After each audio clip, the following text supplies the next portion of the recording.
नमस्कार, आप देख रहे हैं मनी 9 और मैं हूं आपके साथ विशाल शर्मा। देश भर के लाखों सरकारी कर्मचारी और पेंशन होल्डर्स बड़ी बेसब्री से जो है 8वें वेतन आयोग का इंतजार कर रहे हैं।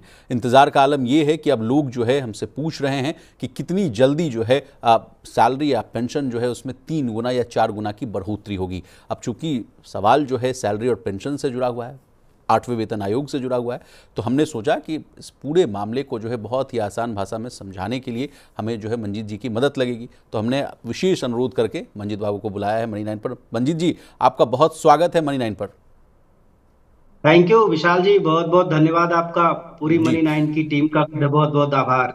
जी, सबसे पहला प्रश्न सर, एकदम लेमैन लैंग्वेज में समझना चाहेंगे। अब कर्मचारी और पेंशनर होल्डर्स जो हैं वो कह रहे हैं कि ये मत बताइए कि कहाँ मीटिंग हो रही है नहीं हो रही है, ये बताइए कि कितनी जल्दी जो है ये सब बैठकों उठकों का जो है दौर वो खत्म हो जाएगा। 18 महीने जो है अब उनको लग रहा है कि कांटे की तरह जो है चुभ रहा है। सवाल जी सिर्फ साफ है, कितनी जल्दी और कब से मिलेगा जो है सैलरी, बढ़ा हुआ सैलरी और पेंशन। तो आपसे समझना चाहेंगे लेटेस्ट अपडेट क्या है, उसके बाद कहानी को आगे लिए चलेंगे। जी जी।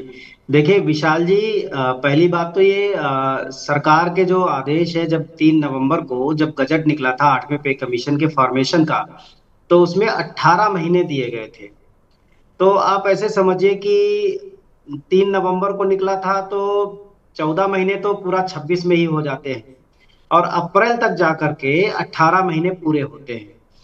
तो देखो, काम पे कमीशन का जो रफ्तार है काम करने का, वो तो बहुत शानदार है। आप देख ही रहे होंगे, लगातार वो हर महीने अलग अलग स्टेट में जाकर के बैठ के अपनी कर रहे हैं। दिल्ली और हो दिल्ली गया, में भी हैदराबाद हो गया सर, लखनऊ हो गया। जी जी, पुणे हो गया, और अभी लद्दाख में भी जा रहे हैं, श्रीनगर में भी जा रहे हैं, अभी जी जून में लखनऊ का शेड्यूल हो गया है। तो पे कमीशन अपनी रफ्तार में काम कर रहा है।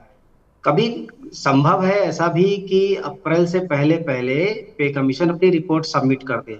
हमें जो लग रहा है, देख देख करके जो अंदाजा लग रहा है, वो ये लग रहा है कि दिसंबर तक ये पे कमीशन अपनी रिपोर्ट को सबमिट कर सकते हैं। ओके। और दिसंबर तक अगर सबमिट कर देते हैं तो आप मान करके चलिए कि मार्च और अप्रैल में सरकार की संस्तुतियों के साथ नए वेतनमान आयोग के साथ लोगों को बढ़ी हुई पेंशन, बढ़ी हुई सैलरी मिल सकती है।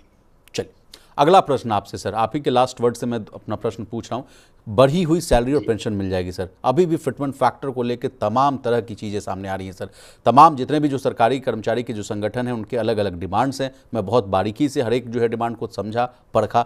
कोई कह रहा है सर कि 4 फिटमेंट फैक्टर, कोई कह रहा है 3.83 का फिटमेंट फैक्टर, कोई तो कह रहे हैं कि जो है फिटमेंट फैक्टर का जो कैलकुलेट करने का जो तरीका है उसको सीधे सीधे जो है प्रति व्यक्ति आय से जोड़ दीजिए। वो 2-3 जी। सवाल हैं आपसे, समझना चाहेंगे कि कहाँ तक जो है चीज़ें जो है सेटल डाउन होंगी। देखिए विशाल जी, जो हमारा ऐसा मानना है कि गवर्नमेंट के ऊपर केवल सरकारी कर्मचारी नहीं बल्कि प्राइवेट सेक्टर की भी जवाबदेही होती है। जी जब सरकारी कर्मचारियों के वेतन और भत्ते बढ़ते हैं, तो प्राइवेट सेक्टर में भी उसी तरह से डिमांड होती है। ये बहुत कॉमन सा फिनोमिना है। तो ऐसा नहीं है कि सरकार मतलब कुछ मतलब जो है हीरे मोती जवाहरात जैसा कुछ लुटाना शुरू कर देगी। और अभी के हालात आप देख ही रहे हैं। तो जो फिटमेंट फैक्टर रही बात, तो वो फिटमेंट फैक्टर कई वजहों से आता है, और उसमें जो सबसे प्रभावी वजह है, सबसे जो अहम इंपॉर्टेंट वजह है, वो है कि हमारी फैमिली यूनिट को 3 से बढ़ा करके पहले 5 कंसीडर किया जाए। वो सबसे जरूरी बात है। क्योंकि जब तक वो फैमिली का जो कैंडिडेट का जो मेंबर्स का जो यूनिट्स का इजाफा नहीं होगा, जी तो 1 कैलोरी पर कितना पैसा खर्च होता है मार्केट से 1 कैलोरी यूनिट खरीदने में, उसमें बहुत बड़ा बदलाव नहीं है। तो इम्पोर्टेंट ये है कि सबसे पहले अभी हमारे माता पिता को उसमें शामिल किया जाए सैलरी स्ट्रक्चर में, 3 से बढ़ाकर के 5 फैमिली यूनिट की जाए। फिर दूसरा है, वो ये है कि कैलोरी कंजम्पशन कितना बदल गया है 2016 के मुकाबले 2026 और 27 में। तो आप देखते हैं कि पहले हमारा 2700 कैलोरी कंजम्पशन था, अभी उसको बढ़ा करके 3490 की डिमांड की गई है। तो वो एक वैलिड डिमांड है, ऐसा नहीं कि वो मतलब जो है कहीं से उठा करके ऐसे ही रख दिया गया है। उसके पीछे बड़ा मतलब रिसर्च की गई है, काम किया गया है। तो जब ये चीजें इंडोर्स कर ली जाएगी पे कमीशन में, तो डेफिनेटली एक बेहतरीन फिटमेंट फैक्टर देखने को मिलेगा। ओके, तो जी क्या आप नंबर कुछ बता पाएंगे मंजीत बाबू? क्या हम लोग उम्मीद करें कि 2.57 से ऊपर ही होगी चीज़ें या 2.57 से नीचे? देखिए विशाल जी, चूंकि हमने अपना 30 अप्रैल 2026 को एनसीजेसीएम के जो पॉइंट्स थे उनमें से 13 पॉइंट पर हमने अपने एग्रीमेंट मतलब किया है, एक तरीके से हामी हमने उनको भरी। कंसेंट दिया है। जी। तो उसमें अब चूंकि 3.83, चूंकि जेसीएम सभी सेंट्रल गवर्नमेंट एम्प्लॉयज का ही एक प्लेटफॉर्म है, भारत सरकार द्वारा बनाया गया प्लेटफॉर्म है, और उसने जब 3.83 रख दिया तो उसके बाद फिर उसे कम बोलने का तो कोई जहमत उठाएगा नहीं। हमने भी चलिए। उस पर एग्रीमेंट दे दिया है कि 3.83 पर हमारी कंसेंट है। सरकार को क्या देना है, वेतन आयोग क्या रखता है, वेतन आयोग के ऊपर है। सरकार को क्या देना है वो फाइनेंस मिनिस्ट्री तय करेगी या सरकार तय करेगी। तो वो अभी समय के गर्त में है। अभी उस पर 4 महीने पहले, 6 महीने पहले एकदम से अपनी तरफ से अब कुछ भी बयान जारी करना मुझे नहीं लगता कि वो ठीक होगा। अब तो ओके। जो डिमांड चली गई वो चली गई, वो हमने दे दी डिमांड। ओके, तो यानी अगर कुल मिलाकर कहानी ये समझें कि सैलरी और पेंशन में जो है लगभग 4 गुना की जो है बढ़ोतरी होगी सर? देखिए सर, होगी नहीं होगी वो अलग मसला है। डिमांड 4 गुने की है, 3.83 की डिमांड है। तो उसके हिसाब से जो 18,000 रुपए की जो बेसिक सैलरी थी वो लगभग लगभग 70,000 के आसपास पहुंच रही है। तो वो कोई मतलब जो है गैर रिलीवेंट नहीं है, रिलीवेंट है। आज के समय में दिल्ली मुंबई जैसे महानगरों में जीवन यापन करने के लिए इतनी बेसिक सैलरी लाजमी है कि होना चाहिए। ओके, तो मंजीत बाबू अब इसी से कहानी को जो है आगे लिए चलेंगे। आपने कहा कि अभी क्या हालात आपको पता ही होंगे, हमें भी पता है सर। ऑस्टेरिटी ड्राइव चला रही है सरकार, कह रही है कि पेट्रोल डीजल जो है अब वो मत जो है आप खरीदिए, कम से कम इस्तेमाल कीजिए, वर्क फ्रॉम होम जैसी बातें सामने आ रही हैं। तमाम मिनिस्ट्रीज़ जी को, डिपार्टमेंट्स को ये आदेश दिए जा रहे हैं मिनिस्ट्री के दौरान कि सुनिए ऐसा है कि जितने भी जो अनावश्यक खर्च हैं उनको बंद कीजिए। ऐसे मूड माहौल जी में सर क्या आपको लगता है कि ये चीज़ें जो हैं हैम्पर करेंगी? मुझे ऐसा लग रहा है और तमाम तरह से जो है मीडिया रिपोर्ट्स में भी चीज़ें सामने आती हुई दिख रही हैं कि इन सब वजहों जी। से जो है शायद हो सकता है कि सैलरी और पेंशन में जो बढ़ोतरी है उतनी ना हो जितनी कि हम लोग एक्सपेक्ट कर रहे हैं या इतनी जो है डिमांड हम लोग कर रहे हैं। इस पर आपका क्या कहना है? देखिए विशाल जी, पहली बात तो ये जो जिस सिनेरियो की हम लोग बात कर रहे हैं, चाहे वो मतलब जो है ऑयल क्राइसिस हो, क्योंकि ऑयल जब महंगा होता है, ऑयल क्राइसिस आती है तो सारी चीजें महंगी हो ही जाती हैं। लेकिन उससे हमारे प्रोडक्शन पर फर्क नहीं पड़ रहा है। ऑयल महंगा मिल सकता है, ऑयल हमारे पास अपने रिजर्व हैं और अभी तक सरकार ने उसको सस्टेन किया हुआ है। दूसरी बात, ये टेम्पोरेरी है व्यवस्था। अभी हार्मुज का विवाद अगर सुलझ जाता है तो कल से चीजें पटरी पर लौट आएंगी। तो ये सरकमस्टांसियल है, आज है कल नहीं रहेगा। लेकिन एक बार हाँ ये जरूर है कि एक बार अगर रेट फ्लक्चुएट करके ऊपर चले गए तो फिर उनको नीचे लाना लगभग लगभग नामुमकिन हो जाता है। तो हमारा प्रोडक्शन सेक्टर अभी चेंज नहीं हुआ है, प्रोडक्शन हो रहा है, रेवेन्यू जनरेट हो रहा है। सरकार ने अभी पिछली बार जो फरवरी मार्च में जो अभी कहा था कि 95,000 करोड़ रुपए के एसेट्स उनके पास मतलब जो है जीएसटी के मद में एक्स्ट्रा आ गए हैं, उनको पता ही नहीं था, बाद में उनके पास ये जानकारी आई। तो कहने का मतलब है कि जब चीजें महंगी होंगी तो सैलरी आप नहीं बढ़ाओगे तो फिर लोगों की जरूरतें पूरी कैसे होंगी। तो सैलरी कि सरकार कम बढ़ाएगी, फिटमेंट फैक्टर कम देगी, ये अगर हम बोलने लग जाएंगे तो सरकार को तो पहले ही ये मिल जाएगा कि कर्मचारी तो समझ ही रहा है कि सैलरी कम मिलेगी। तो ओके। इसका तो कोई ये तो बनता नहीं है। नहीं, देखिए माफ़ कीजिएगा अगर मैं मंजीत बाबू माफ़ कीजिएगा, क्योंकि मैंने ये सवाल इसलिए पूछा कि टीओआर में भी ये चीज़ें लिखी हुई थी और आगे भी अगर हम अगर समझ पा रहे हैं तो कहा जा रहा था कि सैलरी और पेंशन तय करने में सरकार जो है देखेगी कि देश की आर्थिक स्थिति क्या है, सरकारी योजनाओं का बजट क्या है। पेंशन जो है वो बड़ा बोझ बढ़ा हुआ है। कहा जाता है कि तमाम राज्य सरकार की अगर फिस्कल हेल्थ को अगर आप देखेंगे तो उनके बजट का अधिकांश हिस्सा जो है सैलरी पेंशन को लेकर जाता है। राज्यों पर भी क्या असर होगा ये भी देखा जाएगा। और इसके अलावा कहा गया था कि प्राइवेट सेक्टर से तुलना की जाएगी, कर्मचारियों की सेवा शर्तें क्या होंगी। इसी वजह से मैंने आपसे प्रश्न पूछा था सर। जी, देखिए विशाल जी, ऐसा पहली बार नहीं हो रहा है, हमेशा ऐसा होता है। कभी ऐसा नहीं हुआ है कि 10 साल पहले जो महंगाई थी उससे हमारी महंगाई आज के टाइम पर नीचे चली गई हो, ऐसा कभी नहीं होता है। ये ऊपर ही जाती है। हमारे अपने रेवेन्यू सोर्सेज को डेवलप करने की जरूरत होती है, उसको इम्प्रूव करने की जरूरत होती है। तमाम चीजों में मतलब जो है बदलाव आते हैं। और ये क्राइसिस जो है तेल की, ईरान की, यूएस की जो क्राइसिस है, जो संकट बना हुआ है, इसकी वजह से ठीक है कुछ चीजें महंगी हो रही हैं। लेकिन हमारा जो रेवेन्यू सिस्टम है वो तो ठीक है ना, वहां पर तो कोई प्रॉब्लम नहीं है। प्रोडक्शन ठीक चल रहा है, चीजों को, तमाम चीजों को कारपोरेट किया गया है, जो जो मतलब प्रोडक्शन नहीं उतना उस लेवल का कर रहे थे, अब ग्लोबल मार्केट के कंपटीशन में कर रहे हैं। तो इसको देखते हुए कि ये पहले से मान लिया जाए कि सरकारी कर्मचारियों की जो है सैलरी कम हो जाएगी या फिटमेंट फैक्टर कम करना पड़ेगा, ये मतलब मैं कहूंगा कि ये बिना मतलब की ये एक तरीके का एजम्पशन है। अभी ऐसा कोई एजम्पशन लगाने की जरूरत नहीं है। ये नॉर्मल सा पॉइंट हर बार आता है, जितनी बार ओके। पे कमीशन का गठन किया गया, हर बार ये दिया गया है कि देश की आर्थिक व्यवस्था को देखते हुए, उसके रेवेन्यू सिस्टम को देखते हुए, उस पर कितना लोड है इकोनॉमी का, उसको देखते हुए ये हमेशा चीज से चलता आया है। लोड है किस चीज का? लोड यही दो तीन चीजें हैं, इंफ्रास्ट्रक्चर में सरकार को क्या लगाना है, मेडिकल फैसिलिटीज में क्या डेवलप करना है, और राज्यों को कितना देना है, एजुकेशन पे कितना खर्च करना है, लोगों की जीवन असल में मंजीत दशा बाबू, इस पर बार जो है देश के मुखिया जो हैं, प्रधानमंत्री साहब भी कहते हुए नजर आ गए थे कि इस साल का जो दशक है बड़ा खराब है। आने वाले समय को लेकर उन्होंने भविष्यवाणी की कि कहा कि अब तक का सबसे खराब है। जितनी चीज़ें हम लोगों ने की, जितनी भी महत्वाकांक्षी जितनी भी जो योजनाएं हम लोगों ने स्टार्ट की थी, उसका जो फ्रूट्स हम लोग को मिला वो सब लगता है वैनिश होता हुआ दिख जाएगा। इस वजह से हम लोगों के मन में ये सवाल थे, पत्रकार लॉबी की तरफ से भी जितना जो सवाल था, इसलिए हमने आपसे पूछा। लेकिन सर हम आगे बढ़ते हैं। विशाल जी 18 महीने का डीए का अभी एरियर तक नहीं था मिला। 2020 से लेके जून 2021 तक का। तो वो 18 महीने के डीए का एरियर का हम लोगों ने परित्याग किया।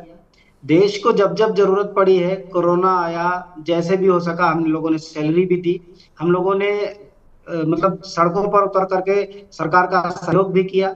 जनगणना चल रही है, देश के तमाम कर्मचारी शिक्षक उसमें भी सहयोग कर रहे हैं, करा रहे हैं।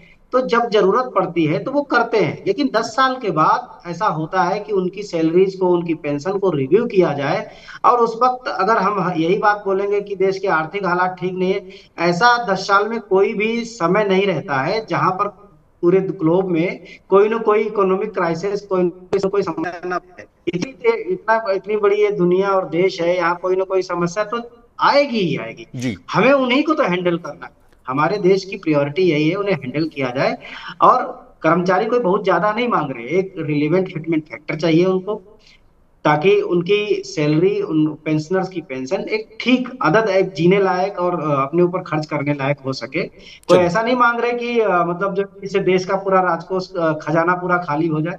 जी, लेकिन तमाम रिपोर्ट्स ऐसे भी आ रही हैं मंजीत बाबू, जो कहा जा रहा है कि अगर एरियर का भी अगर कैलकुलेशन किया जाए तो उसका भी बोझ जो है 3 से 4 लाख करोड़ के आसपास होगा। क्योंकि अभी तक जो खबरें आ रही हैं कि इफेक्टिव जो होगा रेट्रोस्पेक्टिव वे में होगा, यानी 1 जनवरी 2026 से बढ़ा हुआ सैलरी और पेंशन मिलेगा। तो कहा जा रहा है कि जो 18 महीने या 20 महीने या 24 महीने का जो समय लगेगा, यानी 2 साल का जो एरियर देने में सरकार की जो है लगता है हाँफ जाएगी। कहा जा रहा है कि 4 लाख 5 लाख करोड़ के आसपास का बोझ पड़ेगा। इस पर आप क्या कहना चाहेंगे? देखिए, जब जब पे कमीशन का गठन किया गया था, तब भी इसको कैलकुलेट किया गया था। तब ये कहा गया था तकरीबन तकरीबन 2 लाख करोड़ रुपए के मतलब जो है उसको मैनेजमेंट करना पड़ेगा, सरकार के ऊपर इतना बर्डन आ सकता है। जी। अभी 2 लाख करोड़ रुपए कोई बहुत ज्यादा नहीं है। हमने पहले भी बताया कि हमारे एनपीएस के कर्मचारी 98.5 लाख हैं पूरे देश में। उनकी सैलरी का 10वां हिस्सा डिडक्शन होता है, सरकार 14% डालती है। सरकार ने थोड़े दिन पहले यूनिफाइड पेंशन स्कीम के नाम से 18.5 कर दिया। हमने तो नहीं कहा था, सरकार वहां बढ़ाती जा रही है। सरकार के पास फंड है तो बढ़ा रही है। इसका मतलब यही निकलता है कि 14 से 18.5 कर दिया, और 10 से सीधा 14 किया था। तो सरकार वहां फंड बढ़ा रही है। हम लोग खुद हर साल करीब करीब 1.5 लाख करोड़ रुपए का कंट्रीब्यूशन देते हैं। जी। तो 2 लाख करोड़ रुपए का कोई बहुत बड़ी वैल्यू नहीं है। हम लोग यही तो कह रहे हैं कि जो सरकार का हिस्सा है, जो सरकार कंट्रीब्यूट करती आ रही है, वो चाहे 18.5 कर दे, चाहे उसको बढ़ा करके 20% कर दे। हम ये कह रहे हैं कि रिटायरमेंट कभी भी किसी कर्मचारी का हो तो सरकार अपना वाला हिस्सा वहां से कर्मचारी से ले ले और उसको 50% पेंशन की गारंटी दे दे। तो जी। सरकार का रेवेन्यू सिस्टम बजाय कमजोर होने के बजाय मजबूत होने शुरू हो जाएगा। साइक्लिक प्रोसेस में सरकार का पैसा तो सरकार के पास आ जाएगा। तो हम तो एक बात ये भी बता रहे हैं कि आप हर साल 3-4 लाख करोड़ रुपए का रेवेन्यू सिस्टम कर्मचारियों की पेंशन अकाउंट से निकाल सकते हो। उन्हें क्या चाहिए? उन्हें ओल्ड पेंशन स्कीम की गारंटी चाहिए, वो आप उनको दे दो रिटायरमेंट पर। और जी। जिसको लगे रिटायरमेंट पर कि उसको, उसके लिए एनपीएस ही ठीक है, वो अपना एनपीएस से ले ले पेंशन। ओके। ओके। कंपल्सन नहीं है कि मतलब जो है एनपीएस में ही रहे या ओपीएस में रहे। इससे सरकार को भी फायदा है। सरकार का 18.5% उसी के पास घूम फिर करके 30, 32, 34 साल बाद वापिस आ जाएगा, एक मुश्त वापिस आएगा। कर्मचारी जो 2 ही साल में मर जाएगा उसकी फैमिली पेंशन वैसे ही 60% रह जाएगी, 50% से घट करके वो 30% पे आ जाएगी।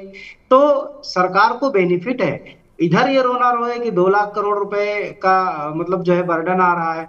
ये जी। मीडिया में माहौल बनाने के लिए कर्मचारियों के खिलाफ, मैं तो कहूंगा कि ये एक तरीके के हथकंडे हैं, इससे चलिए। ज्यादा कुछ नहीं। दो चलिए। तीन लाख 4 लाख करोड़ रुपए की कोई खास वैल्यू भारत सरकार के लिए नहीं है। ओके मंजीत बाबू, चूंकि आपने छेड़ दिया बात यूपीएस एनपीएस ओपीएस का, तो उस पर आएंगे, लेकिन एक सवाल मेरे मन में आ गया था सर, जो 10 साल वाली बात आ रही थी। बीच में ये भी खबरें आई थी कि कहा जा रहा था सर, आप लोग की तरफ से भी डिमांड की गई थी, कर्मचारी वर्ग को मैं संबोधित करता हुआ दिख रहा हूँ, कि 10 साल की जगह 5 साल कर दिया जाए। इस पर क्या आप कहना चाहेंगे, सहमत हैं आप भी? जी बिल्कुल। देखिए, हालांकि ये पे कमीशन के जो है दायरे की बात नहीं थी, लेकिन जब हम पे कमीशन के साथ बातचीत करने के लिए बैठे तो हमने जो उसमें लास्ट हमने जो सजेशन रखा था माननीय आयोग से, वो यही रखा था कि देखिए हम लोगों को 10 साल के बाद, 10 साल एक बहुत बड़ा गैप होता है, 2 बार सरकारें आकर के चली जाती हैं। हम्म। बैंकर्स को 5 साल में मिलता है, पब्लिक सेक्टर जो अंडरटेकिंग्स हैं उनको भी 5 साल में मिलता है। तो भारत रत्न, मिनी रत्न, जितने भी इस तरह के सेक्टर्स हैं उनको भी 5 साल में सेटलमेंट मिल जाता है। जी। कर्मचारियों के मामले में 10 साल तक एक लंबा इंतजार करना पड़ता है। हमने एक एग्जाम्पल भी दिया था कि 10 साल में किसी कर्मचारी की, जो 18,000 बेसिक सैलरी वाला कर्मचारी, सपोज दैट 1 जनवरी 2016 को जो आदमी लगा होगा, उसकी 31 दिसंबर 2025 को, ठीक 10 साल के बाद, महज दिल्ली में, बाकी जगह की बात नहीं कर रहा हूं, 2 गुनी सैलरी हो पाई है। अब 2 गुनी का मतलब है 36 37 हजार रुपए। अब आप सोचिए कि जो आदमी 10 साल से नौकरी कर रहा होगा उसके बच्चे भी 8 8 10 10 साल के होंगे। अगर 2 ही बच्चे रख लो, माता पिता रख लो, तो 6 लोगों का जो परिवार बना, 6 लोगों के परिवार में बच्चों पर एजुकेशन पे खर्च करना है, माता पिता की मेडिकल हेल्थ पे खर्च करना है, अपने लिए भी लिविंग स्टेटस पर खर्च करना है, और ट्रांसपोर्टेशन पर खर्च करना है। 36 37 हजार रुपए में कैसे दिल्ली, मुंबई, कोलकाता जैसे महानगरों में वो केंद्रीय कर्मचारी सरवाइव करेगा? तो हमने इसके लिए ये डिमांड रखी थी, अगर इसको 10 साल ना करके 5 6 साल में कर दिया जाए। सरकार को एक एक इसमें भी चुनना पड़ेगा कि 5 साल में कर दे, 6 साल में कर दे, लेकिन 10 साल का टाइम पीरियड बहुत लंबा होता है। फिर आप पर दबाव बनता है कि हमें फिटमेंट फैक्टर ये नहीं, ये चाहिए होगा, क्योंकि लोग उम्मीद करते हैं, अपेक्षाएं करते हैं। जब आप 5 साल में अपग्रेड करोगे तो उतनी उतने बड़े बर्डन पर का भी आपको सामना नहीं करना पड़ेगा। चलिए, अब आते हैं मंजीत बाबू यूपीएस एनपीएस और ओपीएस वाले मामले पर। लगातार मैं इस चीज़ों को कवर कर रहा था, पुरानी पेंशन को लेकर हम लोगों ने जो धरना प्रदर्शन को भी जो कवर किया था, वहाँ से भी कई चीज़ें सामने आई थी सर। लेकिन जब जब सरकार की हम लोगों ने प्रतिक्रिया लेने की कोशिश की, सरकार तो संसद से लेकर सड़क तक तमाम जगह कह रही है कि पुरानी पेंशन को लेकर अभी कोई ऐसी मंशा नहीं है, हमारे पास बजट नहीं है, हम कर नहीं सकते। लेकिन सर, तमाम कर्मचारी संगठन इस बार का भी जो 51 पेज का मेमोरेंडम जो सबमिट किया, उसमें बहुत प्रमुखता से वो बात लिखी हुई थी कि अब हमें जो है ओपीएस चाहिए। इस बात पर आपका क्या कहना है? विशाल जी, देखिए, गवर्नमेंट हर बार ये कहती आई है कि गवर्नमेंट शिफ्ट कर रही है पुराने पेंशन पैटर्न से एक कंट्रीब्यूटरी पेंशन सिस्टम पर, एक ऐसा कंट्रीब्यूटरी पेंशन सिस्टम जिसमें कर्मचारी की पेंशन के लिए केवल सरकार ही पैसा ना दे, बल्कि कर्मचारी की जेब से भी पैसा निकाला जाए, वो भी अपनी पेंशन के लिए व्यवस्था करना शुरू करे। ठीक है, हमने ये बात मान ली कि चलो ठीक है, कंट्रीब्यूटरी है। तो सरकार फिर यूनिफाइड पेंशन स्कीम लेकर के आई। सबसे पहले एनपीएस में 2 3 बार बदलाव किए, डेथ एंड डिसेबिलिटी के केस में ओल्ड पेंशन स्कीम का विकल्प भी दिया। तमाम तरह के बदलाव सरकार को करने पड़े, लेकिन ये कोई मतलब जो है व्यापार नहीं है। पेंशन पेंशन एक वेलफेयर स्टेट की अवधारणा को पूरा करने के लिए बनाया गया जरिया है, ताकि जो 30 32 35 साल तक जो देश की सेवा देते हैं उनको बुढ़ापे पर, क्योंकि आपने क्या कर दिया, सरकार ने ये कर दिया कि कोई सरकारी कर्मचारी है तो वो बिजनेस में हाथ नहीं डाल सकता, वो बिजनेस नहीं कर सकता। कोई टीचर है तो वो ट्यूशन नहीं पढ़ा सकता, कोई डॉक्टर है तो मेडिकल प्रैक्टिस बाहर नहीं कर सकता। आपने रेस्ट्रिक्शंस लगा दिए कि भाई ये सरकारी कर्मचारी मतलब केवल सरकारी काम करेगा। अब सरकारी काम करेगा, रिटायरमेंट पर आपने भरोसे छोड़ दिया मार्केट के। मार्केट का आप हाल 2 साल से देख रहे हैं, लोगों के 4 4 5 5 लाख रुपए डूब गए। अब उन्हें पेंशन ढंग से नहीं मिलेगी तो वो सरवाइव कैसे करेंगे? तो भी तो जिम्मेदारी सरकार के ऊपर आएगी। जी। जब 50 लाख, 98 लाख, 1 करोड़ लोग मतलब पेंशन के दायरे से बाहर हो जाएंगे, 30-32 साल सेवा करने के बाद जीने लायक भी पेंशन नहीं पाएंगे, उस समय ये जिम्मेदारी किसकी होगी, ये भी तो एक सवाल है। वो जिम्मेदारी भी तो सरकार के ऊपर ही है, क्योंकि वो भी तो देश के नागरिक हैं। जी। जिस तरह से बाकी वृद्ध लोग सरकार की जिम्मेदारी है, महिलाएं सरकार की जिम्मेदारी है, विद्यार्थी सरकार की जिम्मेदारी है, या जितने भी डिप्राइव्ड वर्ग हैं वो सारे लोग सरकार की जिम्मेदारी है, तो ये भी तो सरकार की जिम्मेदारी है। तो हम जो बात कर रहे हैं कि एक ऐसी पेंशन स्कीम को डिजाइन करना जहां कर्मचारी का, चलो ठीक है, हमने ये कहा कि अगर हमारे रिटायरमेंट पे 1 करोड़ रुपए हमारा कंट्रीब्यूशन बना है, तो आप हमसे पूछ लो कि हम कुछ पैसा कंट्रीब्यूशन देना चाहते हैं, नहीं देना चाहते, पहले ये होती। दूसरी बात ये कि सरकार का पैसा अगर हम नहीं लेना चाहते, क्योंकि सरकार तो दे चुकी, पूरी उम्र उसने जो जितना देना था दे दिया, वो एक बार सरकार की जेब से निकला, दोबारा सरकार की जेब में नहीं पहुंचता है। तो जी। हम कम से कम वो पैसा सरकार को वापस दे रहे हैं पेंशन के एवज में, फिर ओके। सरकार को क्या दिक्कत है। एक बार इस चीज को भी स्टडी कर ले सरकार, ठीक। एक बार हम लोगों के साथ बैठ करके बातचीत कर ले ठीक है सरकार, इस मंजीत मुद्दे को बाबू। सुलझाया जा सकता है। जी। लेकिन मंजीत बाबू, आपने अपने संबोधन में कहा कि सरकार चाहती है कि एक ऐसा पेंशन मॉडल लाया जाए, तो सरकार तो लाई भी थी सर। यूपीएस को लेकर कहा गया कि एश्योर्ड पेंशन मिला जाएगा, फैमिली पेंशन को लेकर बहुत चीज़ें दुरुस्त की गई, कहा गया 50% वो भी मिलेगा, तमाम चीज़ें कहेंगे, लेकिन उसके बावजूद आउट ऑफ मतलब समझिए कि बड़ी संख्या में लोगों ने जो है यूपीएस को ऑप्ट नहीं किया। मुझे जहाँ तक याद आ रहा है, जो आंकड़े थे 1,22,000 समथिंग लोगों ने ही जो है यूपीएस को ऑप्ट किया था। उसके बीच में ये खबरें आने लगी ये कि जो लोग ने स्विच किया या नहीं कर पाए, उन लोगों की पेंशन को लेकर भी सवाल उठ रहे हैं। एनपीएस और यूपीएस को लेकर मेरा आपसे प्रश्न है सर, आज तक कई कर्मचारी ये भी शिकायत आपसे करते रहते हैं या तमाम प्लेटफॉर्म्स पर ये शिकायत करते हैं कि मामूली पेंशन मिल रही है, 300, 500, 2,000, 3,000, 5,000 रुपये मिलते हैं। ऐसे में कैसे मेरा गुजारा होगा? इन मुद्दों पर आपकी क्या राय है?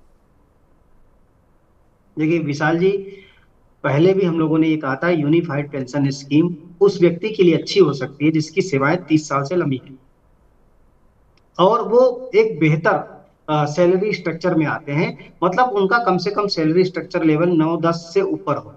तो जो इसमें लोग गए हैं, वो आप देखिए क्लास 1 ऑफिसर्स हैं, मैक्सिमम ब्यूरोक्रेट्स हैं, उन लोगों ने यूनिफाइड पेंशन स्कीम में स्विच किया। दूसरी यूनिफाइड पेंशन स्कीम की जो सबसे बड़ी प्रॉब्लम है, सपोज दैट अगर आज मैं रिटायर होता हूं, तो मेरे पास टोटल 50 लाख है, जिसमें से 20 से 25 लाख मेरा है और 20 से 25 लाख सरकार का है, 25 से 30 लाख सरकार का है। तो उस अगर मैं रिटायर होता हूं, तो मेरी पेंशन मुश्किल से 36-37% बनेगी यूनिफाइड पेंशन स्कीम में, और जो मेरा 20 से 25 लाख रुपया है, उसमें से मुझे महज 3 से 4 लाख के रूप में वापसी मिलेगी। अब आप सोचिए, अगर मैं आज 60 साल का हो रहा हूँ, सरकार मुझे 3 लाख और 4 लाख रुपए देकर के घर भेज रही है और पेंशन में भी कटौती कर रही है, तो सरकार को कहीं तो झुकना पड़ेगा कहीं। फिर दूसरी बात ये कह रही है कि वॉलंटरी रिटायरमेंट अगर आपने लिया 20 साल के बाद या 25 साल के बाद, तो भी आपको 5, 10, 15 साल तक इंतजार करना पड़ेगा, जब तक कि आप 60 साल के नहीं हो जाते। तो एक गैर लॉजिक बात कही गई ना। अगर सरकार वॉलंटरी रिटायरमेंट को भी ठीक कर देती, तो भी यूनिफाइड पेंशन स्कीम में जाने वाले लोगों की संख्या बढ़ सकती थी।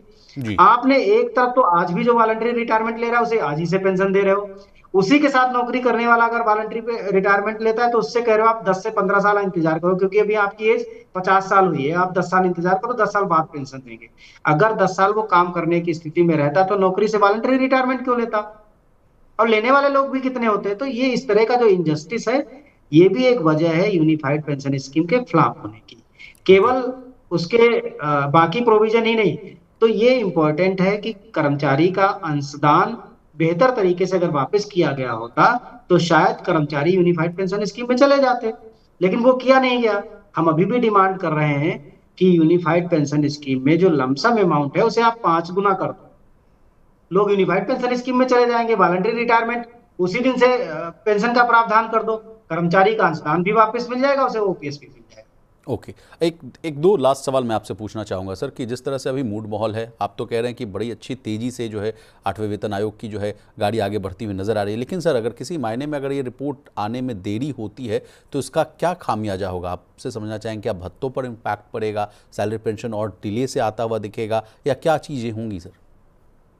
देखिए अगर लेट होने की बात, कि मैं तो ऐसे नहीं देख रहा हूँ इसको कि ये लेट होगा। जी। मुझे लग रहा है कि हम नए साल में बढ़ी हुई पेंशन, बढ़ी हुई सैलरी के साथ मतलब शुरुआत करेंगे। लेकिन ओके। फिर भी अगर ग्लोबल ग्लोबल सिनेरियो या इंडियन सिनेरियो कुछ ऐसे बन जाते हैं, जैसे इंडो पाक जब बीच में हो गया था पे कमीशन के जी। मतलब अनाउंसमेंट करने के बाद इंडो पाक कोलिजन शुरू हो गया था, ऐसी कोई सिचुएशन आती है तो चीजें डिले हो जाती हैं। लेकिन उसके लिए भी हमने एक मॉडल सुझाया था सरकार को कि जनवरी 2024 के आसपास पे कमीशन हमारा जो डियरनेस अलाउंस है वो 50% हो गया था। तो आप हमें इंतरिम राहत के तौर पर अभी फिलहाल जितना भी डीए है उसको मर्ज कर दीजिए 1 जी। जनवरी 2026 में। यानी 1 जनवरी 2026 को 60% डीए मर्ज कर दीजिए और उसको बेसिक सैलरी में कन्वर्ट कर दीजिए 1.6 को।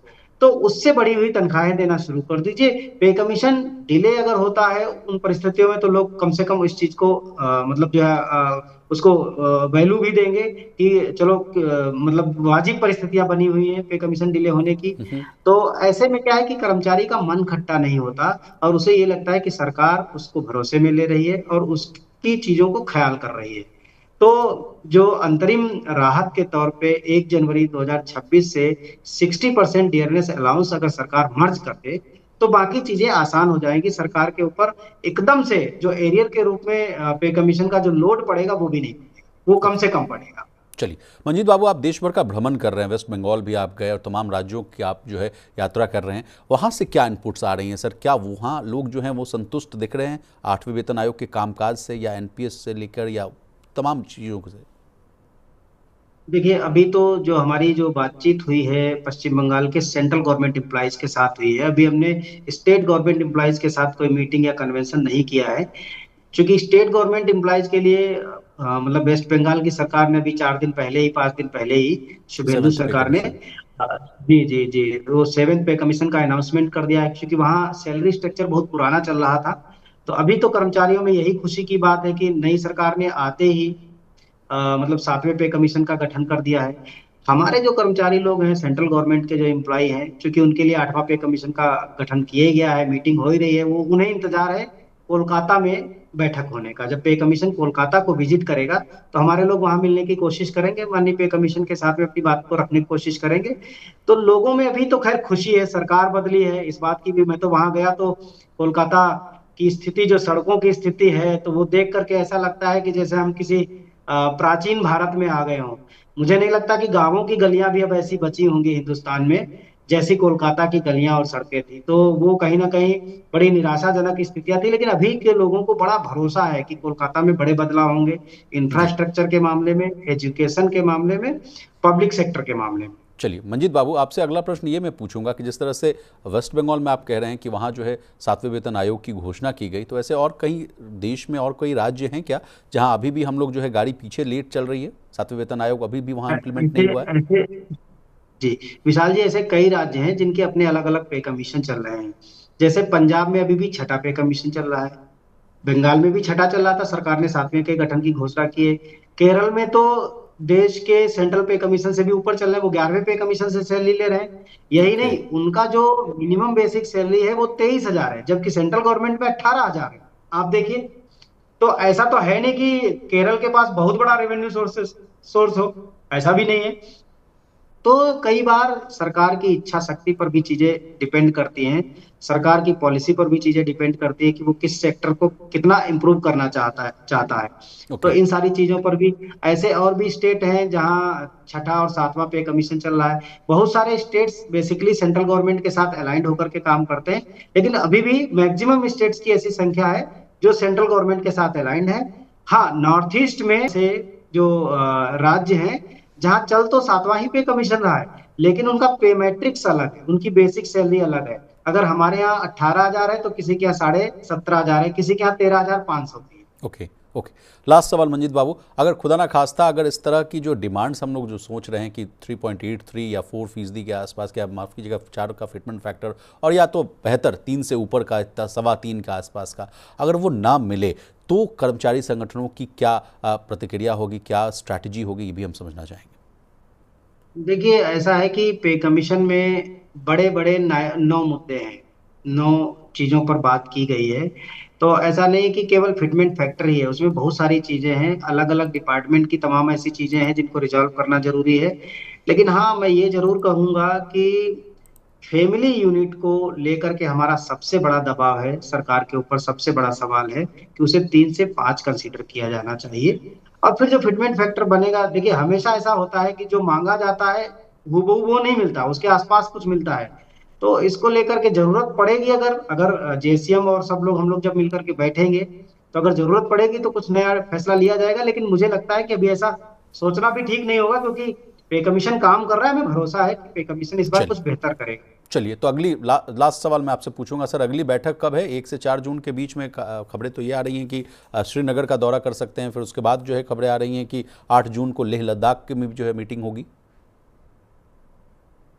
जी जी, तो अभी तो जहां जहां पे कमीशन जा रहे हैं, वहां वहां जो सेंट्रल गवर्नमेंट एम्प्लॉयज के एसोसिएशन काम करते हैं, उनके साथ उनकी मीटिंग्स हैं।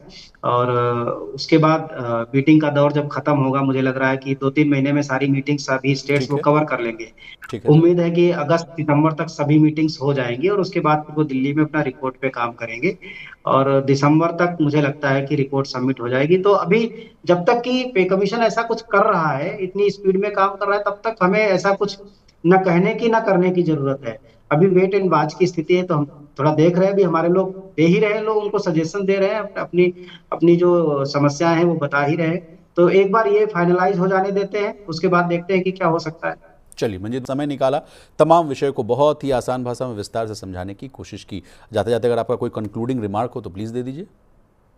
मैं एक बात जरूर कहूंगा माननीय आयोग से भी और भारत की सरकार से, कि अंतरिम राहत के तौर पर 1 जनवरी 2026 से डीए को बेसिक सैलरी में मर्ज करके अंतरिम राहत दी जाए। ऐसा करने से एक बहुत ही पॉजिटिव मैसेज क्रिएट होगा, और पूरे देश के 1 करोड़ के आसपास जो कर्मचारी हैं राज्य और केंद्र के, और 65 लाख के आसपास पेंशनर्स हैं, उनके चेहरों पर मुस्कान आएगी। और आप यकीन मानिए, इससे देश की लिक्विडिटी भी बढ़ेगी, खर्चे खर्चे भी उसी अनुपात में होंगे। तो ये हम सबके लिए एक अच्छा संकेत है। बहुत शुक्रिया Manjeet Babu. Thank you so much sir, बहुत बहुत धन्यवाद आप सभी का भी।